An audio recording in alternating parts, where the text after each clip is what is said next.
Hello friends, তো তোমরা আমার একটা ছবি দেখে জানতে চেয়েছিলে যে আমার কি হয়েছে।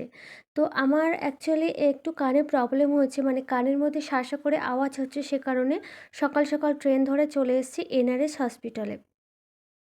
আমার কানে না অনেক দিন ধরে শাঁসা করে আওয়াজ হচ্ছে, তো তার জন্যই আজকে ডক্টর দেখাতে আসা। আর এখানে আমার অলরেডি ডক্টর দেখিয়ে আমার কানের টেস্ট করা হয়ে গেছে, রিপোর্ট নিয়ে ডক্টর দেখিয়ে। আর এই যে ইঞ্জেকশন দেখতে পাচ্ছ আমার হাতে, ওটা নিয়ে লাইনে দাঁড়িয়ে আছি। এই যে মাইনার ওটি ওখানে দাঁড়িয়ে আছে, এবার ভিতরে ঢুকবো। তো ইঞ্জেকশন নিয়ে আর এই দেখো এখানে আমি বসে আছি। মানে কানের ভিতরে অ্যাকচুয়ালি ইঞ্জেকশনটা পুশ করা হয়েছে, তো যেহেতু ওষুধটা ব্রেনে যাবে, মানে ভীষণ মাথার কানে ভীষণ যন্ত্রণা হচ্ছে, মানে আমাকে দেখেই বুঝতে পারছো আমি কতটা বিধ্বস্ত।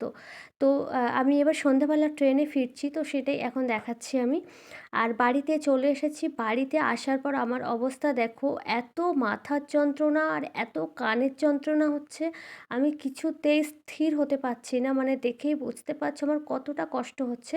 আর আমাকে পরপর ৬টা সপ্তাহে ৬টা ইনজেকশন নিতে হবে। একটা আজ হলো, এখনও ৫টা নিতে হবে। কতটা কষ্ট হচ্ছে আমায় দেখে বুঝতে পারছো? মানে এতটা কষ্ট হচ্ছে না, আমি বোঝাতে পারবো না। তো আমাকে যেহেতু ওষুধ খেতে হবে, তার জন্য ও একটু খাইয়ে দিচ্ছিল। আর ও বলছিল, "তুমি এগুলো সোশ্যাল মিডিয়াতে ছেড়ো না, আমার লজ্জা করে যে আমি খাইয়ে দিচ্ছি।" তো যাই হোক, এবার মানে ভাত খাওয়ার পর আমি ওষুধ খেয়ে নেব। আর তোমরা সবাই একটু প্রে করো যেন আমি খুব তাড়াতাড়ি সুস্থ হয়ে যাই। আমার আবার ভয় লাগছে যে সামনের সপ্তাহে আমাকে ইনজেকশন নিতে হবে। এটা ভাবলেই যেন আমার আবার মানে কি বলবো, যে যন্ত্রণা যেন আমার আবার দ্বিগুণ বেড়ে যাচ্ছে। তো তোমরা সবাই একটু প্রে করো। আর এখানে না আমি দেখছিলাম একসাথে, মানে মর্নিং আর ইভিনিংয়ের ওষুধ আলাদা। একটা পাতার মধ্যে মর্নিংয়ে দুটো খেতে হবে, ইভিনিংয়ে দুটো খেতে হবে। তো ওখানে লেখা আছে মর্নিংয়ে কোন দুটো আর ইভিনিংয়ে কোন দুটো। তো সবাই একটু প্রে করো, আর সবাই ভালো থেকো, সুস্থ থেকো। টাটা।